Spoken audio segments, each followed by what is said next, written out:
Picture a man down on his luck, kicked and humiliated by a rogue cop who thinks no one's watching. But someone is. A stranger who steps in to fight for justice. Join James Carter as he battles a corrupt system in a Pittsburgh courtroom. Will his voice finally be heard? Watch to find out. An abusive officer assaults a homeless man, unaware that a bystander witnesses the entire incident, leading to swift retribution. It was a calm afternoon on a quiet Pittsburgh street. James Carter rested wearily on the icy steps of a closed store, faint heat seeping through his worn coat. He reclined, eyes partially shut, absorbing the soft hum of far-off cars and the occasional chatter of passers-by. This shaded, secluded spot was a precious haven, though he knew it might be fleeting. Then, the sound of heavy, purposeful boots reverberated down the empty road.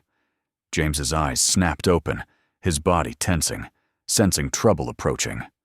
A uniformed officer strode toward him, his face obscured by his hat, but his demeanor clearly aggressive. "Figured you'd settle in here, huh?"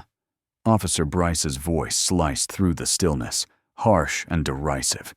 James held his stare, staying silent initially. Past encounters had shown him the value of restraint, though his tolerance was wearing thin. The officer stepped nearer, his mouth twisting into a smirk. "What's your deal here, pal? Catching a quick nap? I know a better spot for you to crash." James straightened, hands pressed on his knees. "I'm not troubling anyone," he replied softly. Bryce chuckled, scanning the deserted street as if looking for spectators to his show. "Troubling anyone? Your presence alone is enough to irritate me." James inhaled deeply. "I'm not violating any rules." "Is that so?" Bryce's voice turned icy, his eyes squinting. "Maybe you don't understand how this works. I determine what's against the law here, and you loitering, looking like you do. That's reason enough." James felt his hands clench, a familiar surge of anger rising beneath his composed surface. He forced his fists to loosen. "I'm just sitting here, not causing any harm." The officer leaned in, close enough for James to see the glint in his eyes. "Let me make it clear. You don't fit here. This isn't a charity. This is a respectable area, and you're just filth. Got it?" James's jaw tightened, but he kept his voice even. "Why are you targeting me? I've done nothing to you." Bryce sneered, stepping back, his hand resting casually on his belt. "Because I have the power, and no one will care.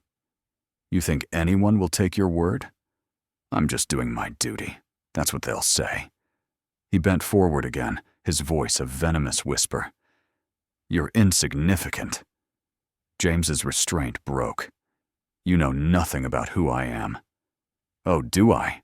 Bryce's eyes sparked. "I know plenty. You're just another worthless troublemaker, acting like you belong here, looking pitiful and taking up space. I'll do what's needed to keep this city orderly." James rose, his frame stiff with fury. "If you think you intimidate me, you're mistaken." The officer's hand lashed out, pushing James back with a forceful shove. James stumbled, grabbing the step's edge, but he refused to break eye contact. His pride, his dignity, these were all he had, and he wouldn't let this man take them. Bryce advanced, his face darkening. "You think I'm finished?" His voice lowered, laced with spite. "Maybe I should show you what happens when someone like you steps out of line." Before James could answer, Bryce's boot swung, striking James hard in the side. The blow sent a jolt of pain through his ribs, and he dropped to one knee, gasping. Bryce stood tall, his gaze cold, watching James struggle to breathe. "You think anyone gives a damn about you?" Bryce spat, his voice thick with scorn. "You're nobody. Don't forget it." James looked up, his eyes steady despite the agony, locking with Bryce's. "You're mistaken." A brief flicker of doubt crossed the officer's face, quickly overtaken by rage, but James knew he'd hit a nerve. He might be battered and broken, but he would not yield. James pulled himself up from the frigid pavement, pain radiating from where Bryce's boot had struck. He steadied himself, taking deep breaths to quell the burning anger in his chest. The officer lingered nearby, hands on hips, smirking cruelly, as if challenging him to respond. James stood upright, meeting his gaze with defiance. "You think that badge lets you treat people any way you want?" Bryce laughed, a low, taunting sound. "People? You're barely a citizen in my book. Just another nobody who thinks he deserves respect." James stepped forward, his voice firm and unwavering. "I won't back down, and I don't care if my presence bothers you. I have as much right to be here as anyone." Bryce's expression hardened, his smirk fading to a menacing glint. "Bold words, tough guy." He closed the gap, his hand hovering near his baton. "Let's see how brave you are behind bars. Maybe that'll teach you to respect authority." James's fists tightened, his voice rising. "Respect? You've shown me nothing worth respecting. That badge is just a shield, making you feel superior. But without it, you're ordinary. Nothing remarkable." Bryce's eyes blazed, and before James could react, the officer grabbed his collar, yanking him close. "You think you're making a point? You're just a loudmouth who doesn't know his place," James retorted sharply. Bryce's jaw clenched, and he shoved James against the wall, pinning him with a heavy arm across his chest. James struggled, anger surging, but Bryce's strength overpowered him, pressing him hard against the bricks.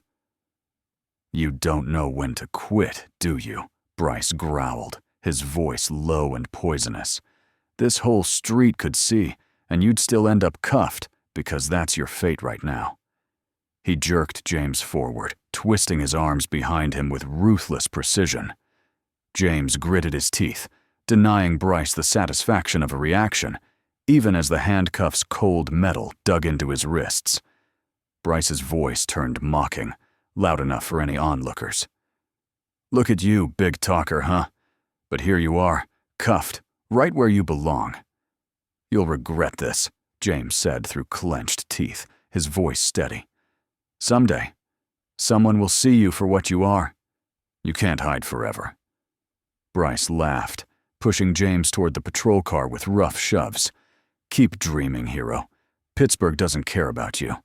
You're just a number, another face in the crowd. No one will remember." As Bryce hauled James to the car, a sharp voice broke through. "Hey!" A tall man in a suit, out of place on the quiet Pittsburgh street, marched toward them. His face was stern, his eyes fixed on Bryce with anger and disbelief.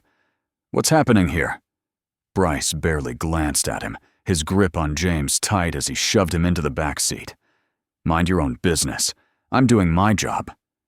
The man didn't retreat, stepping closer. "Your job doesn't include attacking people on the street," he said firmly, his eyes narrowing. "I saw everything." Bryce's face reddened, but his tone remained cold.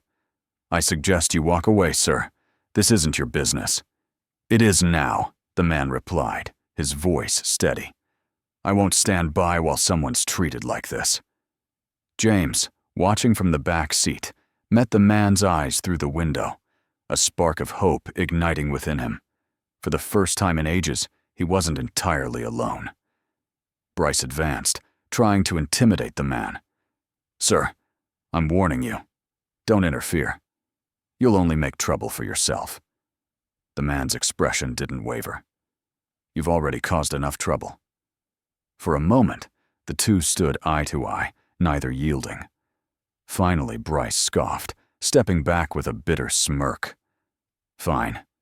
But you don't know the full story. This guy's nothing but a problem." The businessman ignored him, looking at James. "I'll find you," he said resolutely, his voice a promise. "This isn't finished." Bryce slammed the door, cutting off further words. He climbed into the driver's seat, throwing a scornful glance at James in the rearview mirror. "Got yourself a fan, huh? Too bad he can't help you now." James met his gaze, hiding the fear stirring inside. "Maybe he can. Maybe you're not as untouchable as you think." Bryce said nothing, but his grip on the wheel tightened, knuckles whitening. With a sharp pull, he drove away from the curb, leaving the street and the businessman behind. At the Pittsburgh police station, James sat alone in a cold, metallic chair in a holding cell, Bryce's taunts echoing in his mind. He rubbed his wrists, sore from the cuff's bite, the pain deeper than physical. This wasn't his first time here. He knew the disinfectant's sharp smell, the officers' indifferent stares, the harsh lights that stripped away privacy. For a time he stared at the floor, thoughts churning. He'd tried to stay out of trouble, keeping to himself. All he wanted was a quiet place to rest, unnoticed. Was that too much to ask? Yet here he was, punished for existing where someone else didn't want him. His thoughts returned to Bryce, to the cruel smirk on the officer's face. James could still feel the boot's impact on his ribs, the shame of being struck in daylight. Bryce had made it clear with every word and gesture that he saw James as less than human. The thought gripped his chest with bitter fury, but beneath it, a familiar pain settled, a weary hurt built over years of repeated slights. Just another nobody, Bryce's words repeated, heavy and unyielding. The officer hadn't even tried to hide his disdain, certain he could act without consequence. James's shoulders sagged, a weight urging him to believe Bryce was right. He was just another overlooked figure in Pittsburgh, a statistic ignored by passers-by.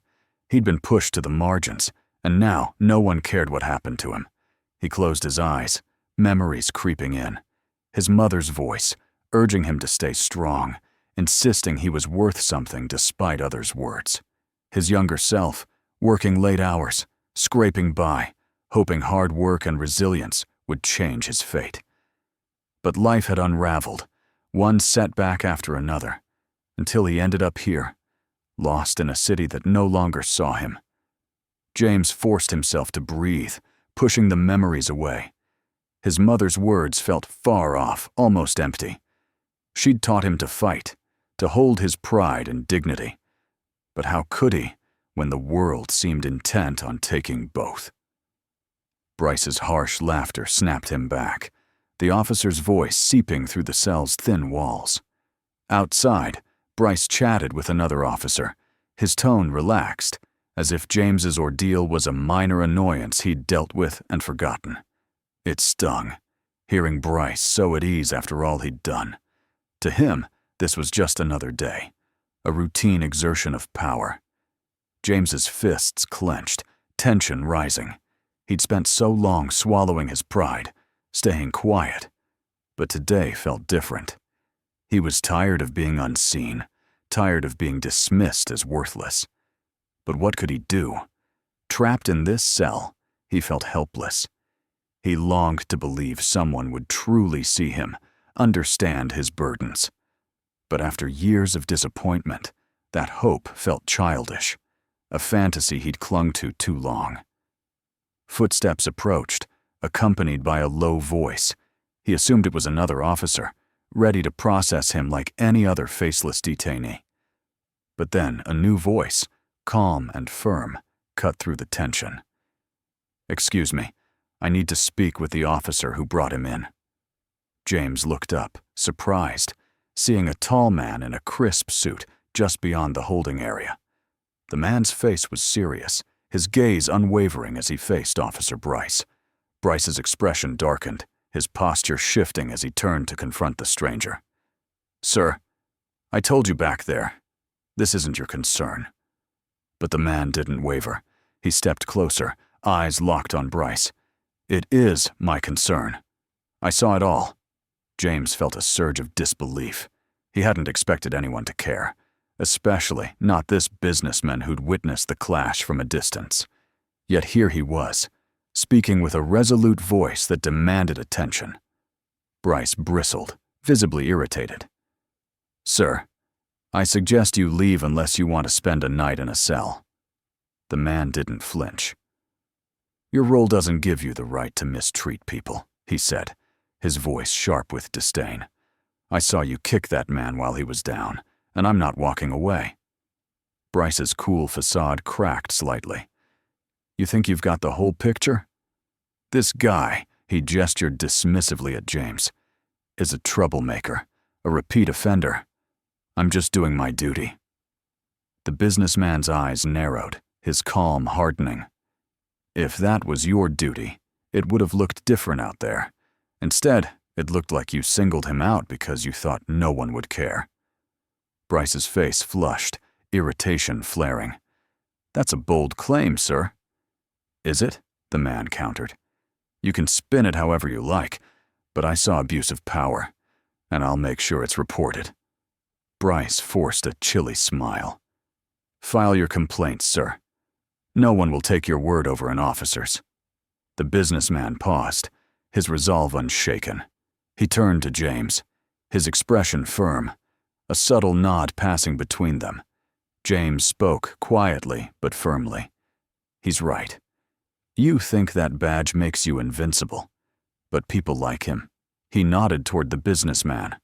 "They're watching now."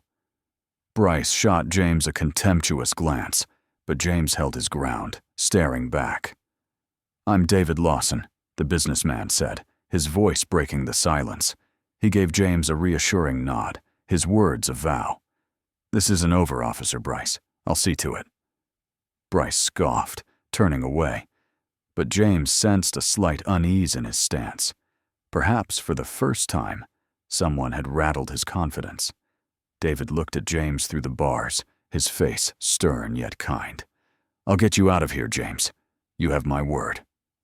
James nodded slowly, his heart cautious but stirring with resolve. He'd been belittled and degraded countless times, but today felt different.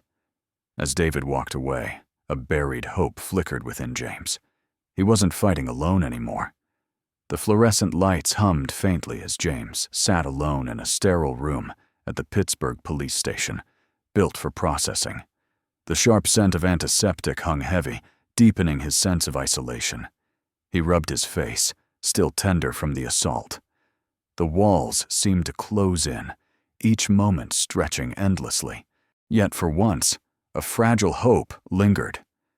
James's thoughts turned to David Lawson, the businessman who'd challenged Officer Bryce. He could scarcely believe it. Men like David rarely noticed someone like him, let alone marched into a station to intervene. James had spent years fading into the shadows, places where no one bothered to look. He'd learned society often ignored people like him, their struggles unseen. But now, a stranger's promise hinted that someone might finally care. The door creaked, interrupting his thoughts. David entered, his sharp suit stark against the bleak room. His expression was calm but intense, his eyes on James with a protective air. "James," David said, nodding slightly as he approached. "You holding up?"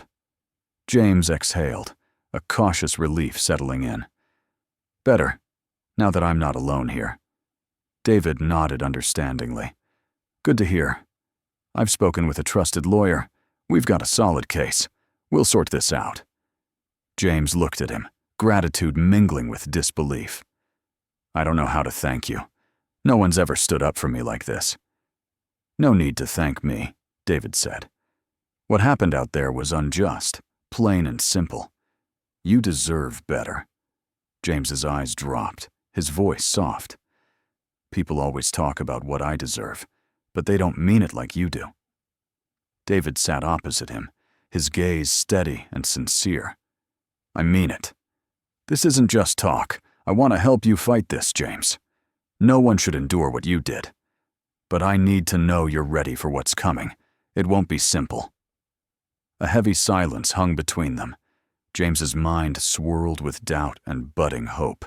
He'd never fought back like this, and taking on someone like Bryce, backed by the system, seemed daunting. But he'd been beaten down too often, called worthless too many times. With an ally, maybe he could resist. He met David's eyes, resolve sparking. "I'm in. Whatever it takes." David nodded, approval in his gaze. "Good. I'm with you all the way." They sat quietly, a bond forming. David continued, "I've set up a meeting with a lawyer I trust, Susan Hayes. She's sharp, tenacious, and knows cases like this. She'll navigate the system to hold Bryce accountable." The name carried promise. James felt his situation's weight, but with a path and allies, it seemed manageable. He nodded slowly. "I'm ready. Whatever it takes, I'm committed." David's face softened. "This isn't just about Bryce, James. We're challenging a system that shields people like him and overlooks people like you. This will draw attention. It could get messy." James's expression tightened. "Let it get messy. I'm done being ignored, done being treated like nothing. If this is what it takes to be heard, I'm ready." His fierce tone surprised David, who smiled faintly. "Good. Let's make sure your voice carries." As he spoke, a female officer entered, clipboard in hand. She glanced at David and James, her face neutral. "Mr. Carter, you're free to go. Paperwork's complete." James exhaled, unaware he'd been holding his breath. "Thank you." The officer gave a curt nod, casting a curious glance at David, who stood beside James. David thanked her politely, then rested a hand on James's shoulder. "Let's get out of here."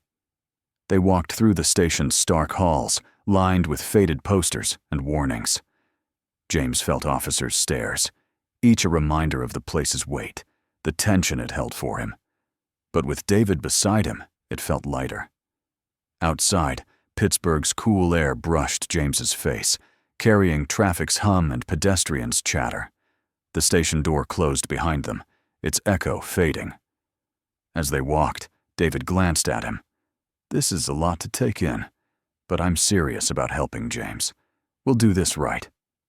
James paused, looking at David with gratitude and a silent question. "Why are you helping me?" "Why me?" David considered, then said, "Because it's right. Too many don't get the chances they deserve. If I can help one person find justice, it's worth it." James nodded, absorbing the moment. It had been ages since anyone saw him as more than a street figure. "I won't let you down," he said softly, his voice firm with resolve. David smiled, nodding. "I don't doubt it." They continued, David outlining the next steps. He sketched the lawsuit plan, explaining Susan's role and James's preparation.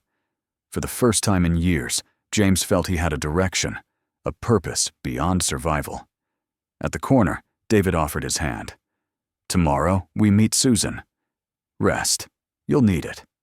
James shook his hand, the gesture solid, meaningful. "Thank you, David, for everything." David nodded. "We're just starting. See you tomorrow." James watched David blend into Pittsburgh's crowd. Turning to walk away, he felt a new purpose, a strength long suppressed, now rising. He walked with his head high, David's words echoing. "We're just starting." The law office contrasted sharply with the station, bright with large windows, letting sunlight flood the reception, casting soft shadows on polished floors. James felt out of place, his tattered jacket and worn shoes stark in the pristine space. He gripped a folded paper with David's instructions, a lifeline. "Mr. Carter, welcome," the receptionist said warmly, as if used to diverse visitors. "Mr. Lawson and Ms. Hayes are waiting." James followed her down a short hall, his heart racing with nerves and determination. He reminded himself he wasn't alone, entering as a man seeking change. Inside, David sat beside a confident woman in a tailored suit, a thick file in her lap, her gaze sharp. She stood, offering a firm handshake. "James, I'm Susan Hayes. I'll represent you." James shook her hand, struck by her grip's strength. "Thank you for taking my case," he said, his voice steady but cautious. Susan nodded, gesturing to a seat. "David's briefed me.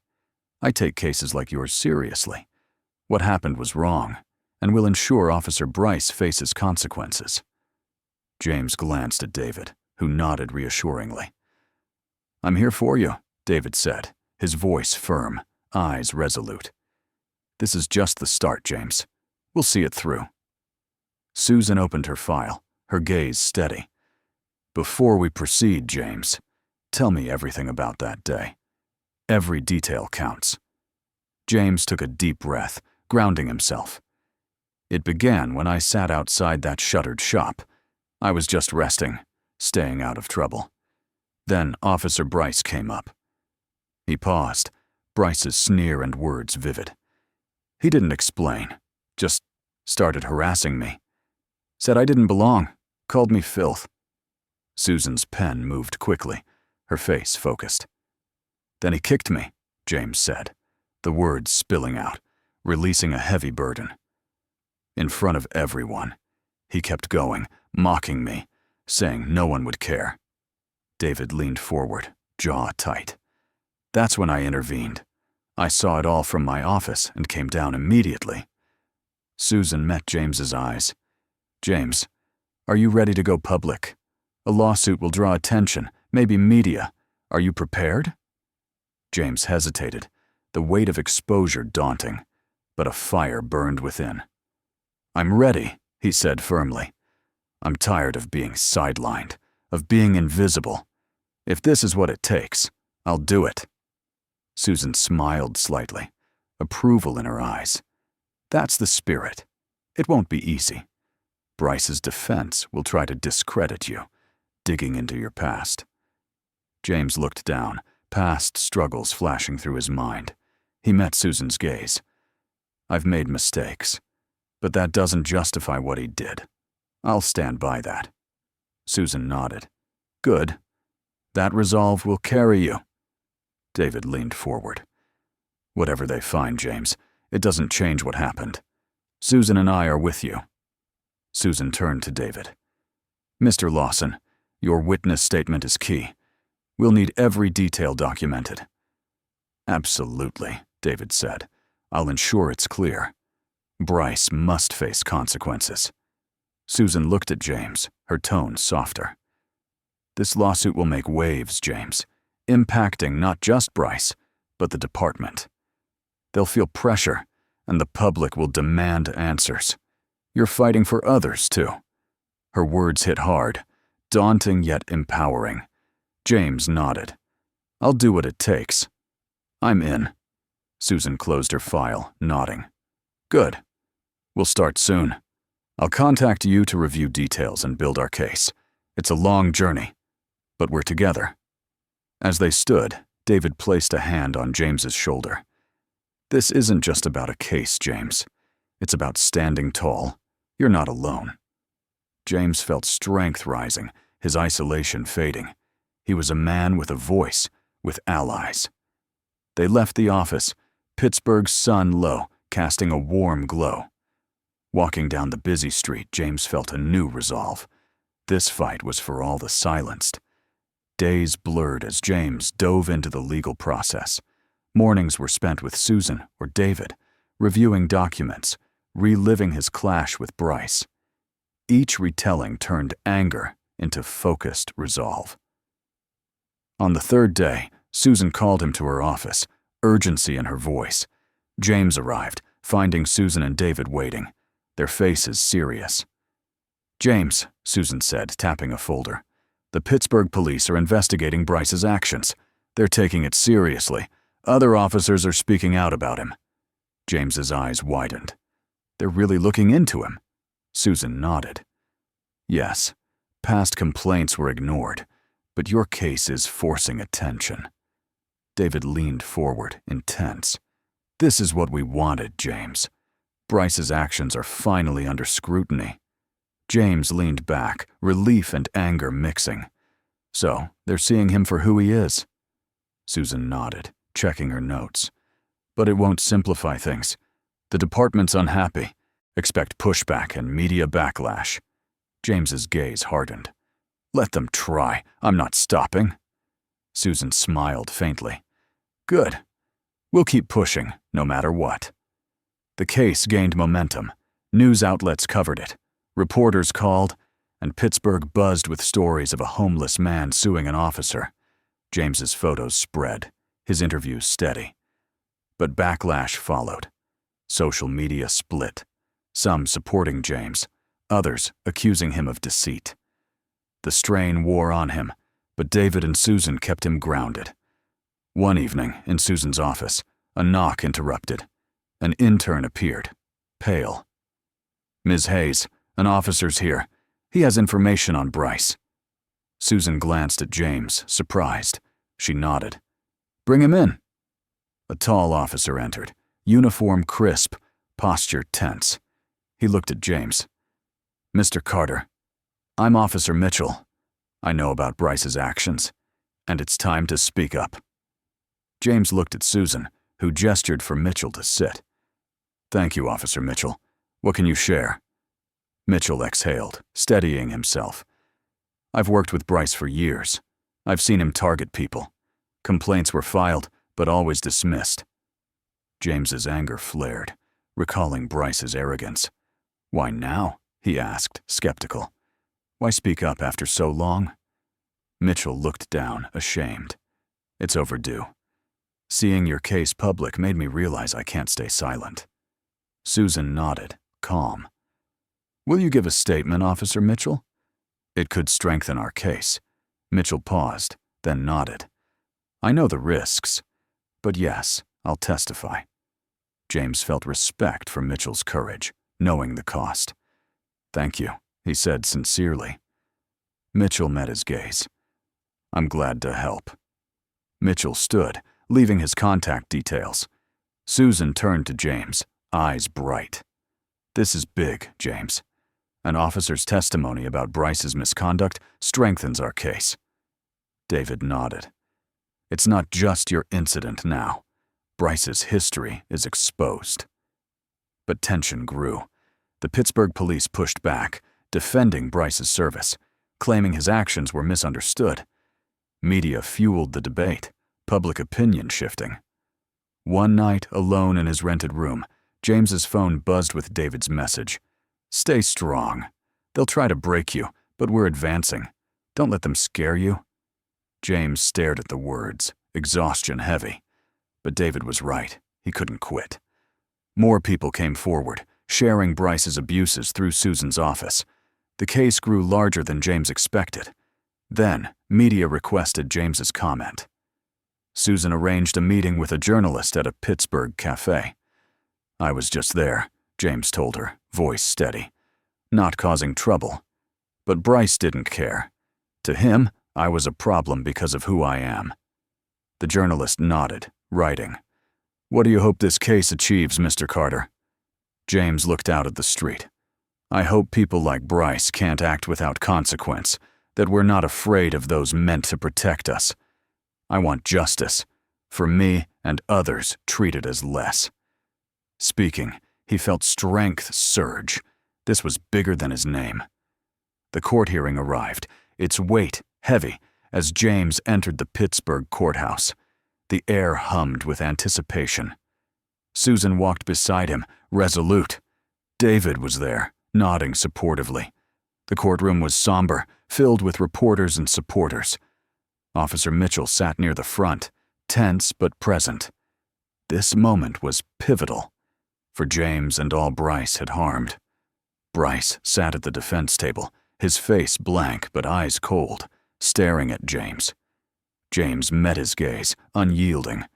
This man had tried to crush his dignity, but today, James had a voice. The judge entered, and the court began. Susan's opening was powerful, detailing Bryce's actions with precision, her voice intense. Then James took the stand, heart pounding but resolve firm. Susan approached, encouraging. "James, tell the court what happened. Every detail matters." James faced the room, voice low but steady. "I was on the steps of a closed shop, doing nothing, just staying out of sight.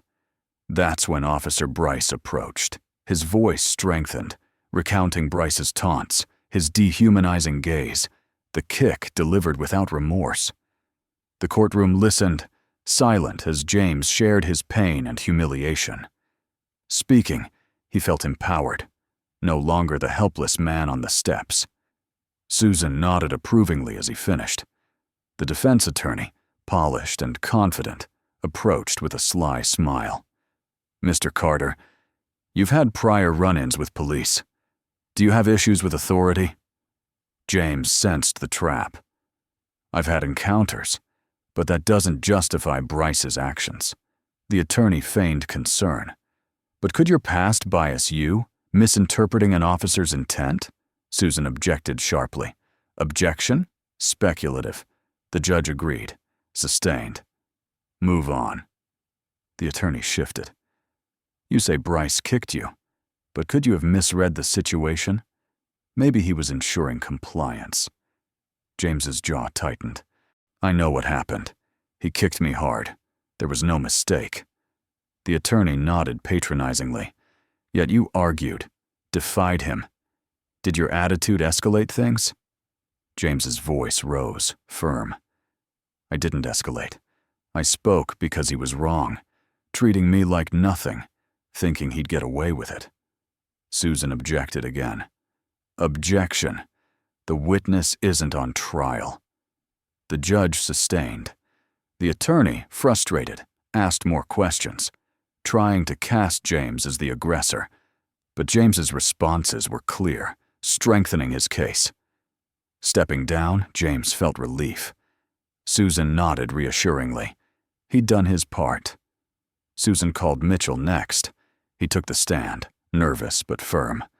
"Officer Mitchell," Susan began, "describe your experience with Bryce." Mitchell nodded. "I've worked with him 6 years. I've seen his interactions. Complaints were filed, but dismissed." Susan pressed. "Have you seen Bryce use excessive force before?" Mitchell exhaled. "Yes, multiple times, but I was told to stay out of it." The defense objected, citing vagueness, but Susan countered. "Can you recall a specific incident?" Mitchell nodded. "Last year, Bryce stopped a young man for a minor issue, escalated it, and the man ended up hospitalized." The courtroom stirred, tension rising. Susan thanked Mitchell, noting his bravery. The defense tried to discredit him, questioning his loyalty, but Mitchell stood firm, exposing Bryce's pattern. The defense rested, and closing statements followed. Susan stood, voice passionate. "Jurors, today you've heard of power abused by someone meant to protect. James Carter sought peace, but Bryce targeted him, part of a long pattern. You can stop it. This case is for every silenced voice. Deliver justice for all." The defense's closing felt weak, unable to counter the testimony. As the jury deliberated, James sat, heart racing with hope and fear. David's hand on his shoulder grounded him. The jury returned, the foreperson reading, "We find Officer Bryce guilty of all charges." Murmurs filled the room, but James heard only his heartbeat. Guilty. His voice had been heard. Looking at Susan, David, and Mitchell, gratitude surged. He was no longer a statistic. He was a man who'd fought and won. Outside the courthouse, Pittsburgh's air felt fresh, the city alive with sound. James breathed deeply, reborn. Susan and David walked with him, proud yet humble. "Thank you," James said, voice thick with emotion. "I can't repay you." Susan smiled softly. "No need, James. You stood for others. That's enough." David gripped his shoulder. "You did this. We just helped. And I'm proud." They stood silently, victory's weight settling. James had exposed a pattern, impacting the department for years. Reporters and supporters approached, and James spoke, hoping for a future of dignity for all. David pulled James aside. "I have a job offer," he said thoughtfully. "It's not fancy, but we need your resolve at my company. Interested?" James blinked, stunned. "A job? For me?" David nodded. "It's yours if you want it." Possibility flooded James. "I'd love it." "Thank you." David smiled, shaking his hand. "Welcome, James. Let's build something better." The handshake sealed a new path. Weeks later, the lawsuit settlement gave James a modest Pittsburgh apartment, his home. He furnished it with care, each item a symbol of his journey. At David's company, James adapted to his role, finding purpose with David's guidance and colleagues' support. He was visible, valued. Months later, in a Pittsburgh park, James watched families feeling peace. Spotting Mitchell, he approached. "Mitchell," he greeted. "Didn't expect you here." Mitchell smiled. "James, good to see you. How's life?" James grinned, content. "Better than I dreamed. Thank you for speaking up." Mitchell shrugged. "It was right. I wish I'd done it sooner." "You did it when it counted," James said. "Things are changing because of you." They shared a moment of mutual respect. Walking away, James felt purpose. The trial was a victory, but not the end. He volunteered at Pittsburgh shelters, helping the struggling, offering hope. Sharing his story healed him, proving he was more than his past. In time, James became a symbol of resilience in Pittsburgh, no longer the man on the steps, but a man with strength, voice, and place.